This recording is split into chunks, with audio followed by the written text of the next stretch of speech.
Hey you people, David here, and today I just want to say I am disgusted at not only the Christian community, but at the world. And it's no different than what I usually feel like, but I'm going to tell you why I'm disgusted. Because we were given something by God, this thing called mercy, this thing called forgiveness that lets us live the rest of our days on this planet and gives us time to turn to Christ. Even for the unbelievers, you have mercy by God because he hasn't killed all of you.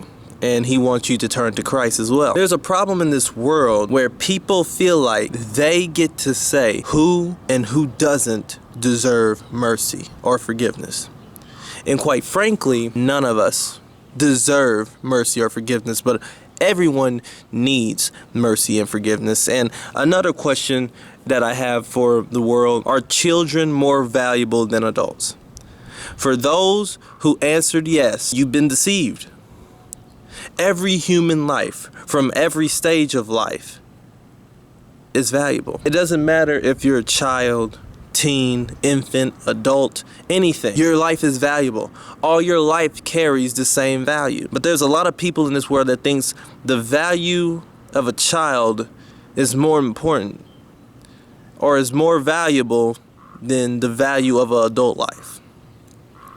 You're probably wondering where I'm getting all this from. Just look at the way people treat others. Look at the way people can assault a man versus what will happen to an adult if he assaults a child. There's plenty of social experience about children being kidnapped and everything like that in front of you, and almost every time somebody interferes with it, somebody intervenes. When there's a man being jumped, or when there's a man who has his life at stake and he's getting beat, or when there's a woman that's possibly hit across the face, nobody has that same inclination to defend them like they will defend a child. And it's actually gut-wrenching. It's sad, and to me it's despicable. There was a post I read the other day that had me sick to my stomach. And believe it or not, it's about a rapist. Like, a lot of people think rapists should be raped. I don't think so. As far as punished for what they did, maybe jail time and all that stuff, that's cool. But I don't wish harm upon my enemies, or I don't wish harm upon anyone. It's just not the right thing to do. I don't think those who tortured others need to be tortured themselves. I feel like if they don't change, or if they don't correct, or if they don't do anything to turn their life around, they'll be tortured enough. They don't need me to do anything or wish anything upon them. All that does is damage me, my salvation, and my life. Me hating someone doesn't do anything to the person I'm hating, but it does everything to me. Me exerting so much energy into hating someone destroys me as a person. It says a lot about my character. It says that I am not above hate. But I'm gonna show you guys a post that I read earlier today, and it's about a man, I think 25-year-old, that raped his stepson to death. And as horrible as that sounds, for me, it didn't affect me as much as what I read in the comments. The most vile thing to me, surprisingly, wasn't the crime itself. Even though that is wrong, even though that is vile, the thing that affected me the most was the response. But I'll read the post and then show you all the comments of the post. The post says, the man, 25-year-old Daryl Dix, who was a martial arts teacher, was held in jail after he admitted raping his stepson. The child couldn't take the physical pain and incontestably died. After the criminal was imprisoned inside the jail, the other prisoners assured to make the rapist taste his own medicine by doing what he had done to his youngster. They beat him demonically and raped raped him, causing many injuries and bloodletting. The white pants that he was wearing had changed to red and yellow, and his private area was brutally mutilated. Xavier was taken to the medics and was treated appropriately. His injuries were stitched and his sexual organs were treated. But the boorish captives were still not done with their punishment. They tore apart his injuries and stitches and mutilated his organs once again and raped him repeatedly. Some believed the child rapist didn't deserve such punishment, as this was far from a taste of his own medicine, but most said that Xavier was merely a justified victim of karma. Now, I'll have the comments and everything on the screen, but some of these comments are disgusting. Some of them, no, not even some of them, most of them are disgusting. I even took polls, and a lot of things this poll showed me is that even when rape is one of the options, child rape is somehow worse than rape. I know. Raping everyone is less significant than raping a child. I think both are just as bad as the other. But a lot of people make a distinct difference in their head of thinking about children. Somehow, violating a child, something so fragile and vulnerable, is worse than violating an adult who's also fragile and vulnerable. It's almost like the more you grow up, the less valuable your life becomes, which is why a lot of the time people treat children better than adults. There's obviously some type of conditioning where we feel like children are more pure than adults, when everybody born into this world is inherently sinful and capable of doing evil, and that's regardless of age. Now, you could say when they're an infant, they were just born, they don't have strength, they don't really have power, they don't have the mind for it, but these people grow up, and the more that brain develops, the ability to do evil becomes more prominent. You will start to see that a child learns to lie. A child will naturally lie to get what it wants. Nobody has to teach a child evil for it to be evil. My problem with this post, and the problem with the way people think, is that a lot of evil people think evil justifies evil. A lot of people turn to hate instead of turning to love. A lot of people choose to hate the people that hurt them instead of love and forgive the person that hurt them. And they don't realize that hating them doesn't do anything but makes the trauma that they've caused you the forefront of your life. Loving and forgiving them allows you to become content and grow past what has hurt you. A lot of people not only hate the people who hurt them, but then use their trauma to justify their hatred, which I've seen a lot of when it comes to people. It really showed me how sick and vile human beings are, that, to be honest, that for me was more agitating than the crime itself, is the unforgiving, selfish, hateful people. People don't realize that they're the reasons there are people like that that don't consider the lives or the well-being of others. It's because they were raised by this society, this hateful, selfish, and inconsiderate society, and they don't see hope. You don't know what? There was even a verse that was taken out of context in one of these comments that said, well, didn't your God say that you have to give the rape victim over to the rapist for her to marry him? And no. They're only talking about the NIV version of the Bible and the NIV version of the scripture, where they kind of did not translate the Hebrew word correctly. It does mean stuff like captive, seas, and pretty much anything in that field, and they just had a poor translation of the Hebrew word. But in every other version of the Bible, it either says to lie with, or to seize, or anything above. It's not literal rape. In the same Deuteronomy, in that same book, they talk about non-consensual sex as well. And they say the punishment for non-consensual sex is death. The punishment for adultery is death. The punishment for fornication and all of that is death. There's penalties for everything that you do that's wrong, that is not in the confines of marriage, that is just having sex. Casual sex in Deuteronomy was actually dangerous for you because you will get punishment for that. So it's not just rape that you're getting punished for. You could get killed for cheating. We live in a society where cheating is praised. Casual sex is praised. None of these things is seen as harmful. But then when we get to rape, or when we get to child rape, or whatever crime, murder, kidnapping, everybody wants to be like, okay, this deserves death. This isn't right. But when it comes to what they have done in their lives, including sleeping around, including cheating, and lying, stealing, they've did a lot of things. You don't have to rape anyone to be worthy of death. You could do one sin and be worthy of death. But you want to know the difference between normal, average, everyday individuals and God? God is able to forgive and give chances. He's able to punish you without killing you, and even so, give you a chance to live and turn to Him. Humans think they're bigger than God. They think, I'm not saying God is soft.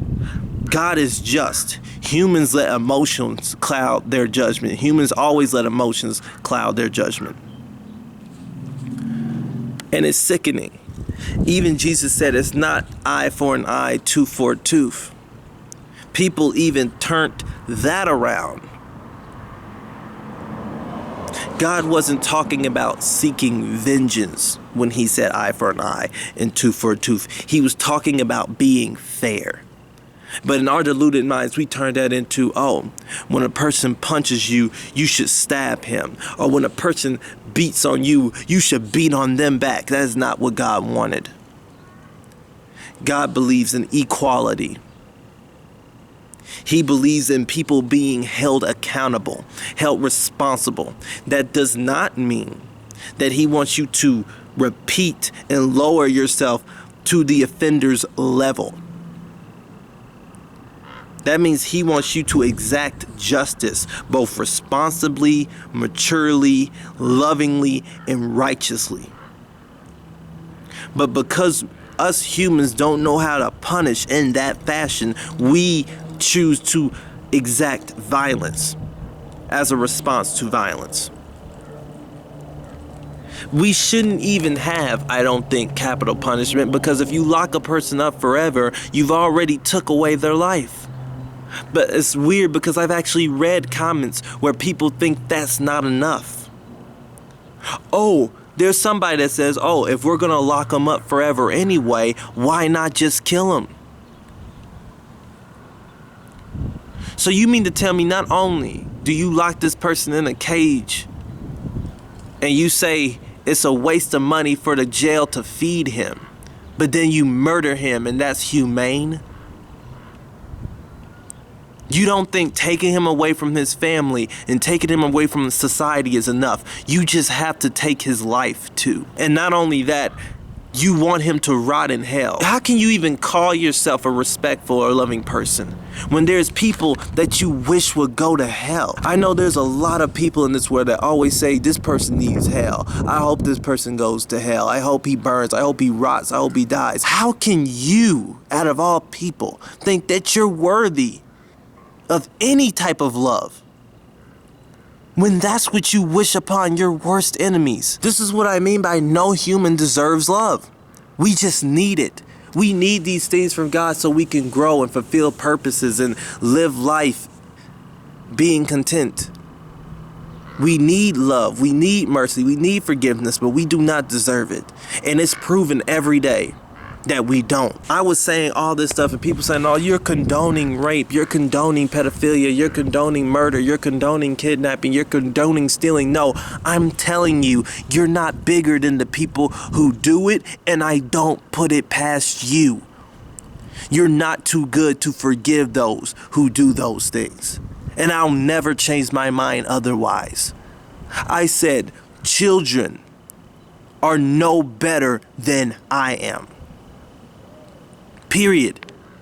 The only difference between me and a child is that they are less developed than me, and they are limited to what they can comprehend. But over time, they'll eventually comprehend it. I'm not going to excuse evil. I don't care what age you are.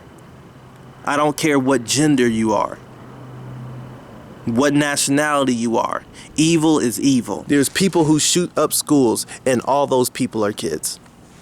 But yet kids are supposed to be innocent and pure. We'll blame the bullies for that. We'll blame the parents for that, but we will not hold a single kid accountable. Notice how if you hate on a kid, you're a wicked person, but if you hate on Jesus, you're just a normal person. Well, you can't force him to respect your Jesus. You can't force him to respect your God, but you will try to force the whole world to accept your kids. You will go to the ends of the earth for your kids, but you won't go to the ends of the earth for God. Abraham was willing to sacrifice his child for God. That's how much he loved God. The thing he waited for his whole life, he was going to sacrifice it for God. How many of you people would do the same? You know what? I'm not even going to lie. I don't know if I could do it. And 9 times out of 10, I probably wouldn't. Trust me. I want to say I want to. I want to say I will do it. But I don't put it past me if I don't. And I don't put it past any last one of you. That's why I say before you say I love me some Jesus, I love me some God, you need to recognize who you are when you say that, because you do not love God as nearly as much as you think you do.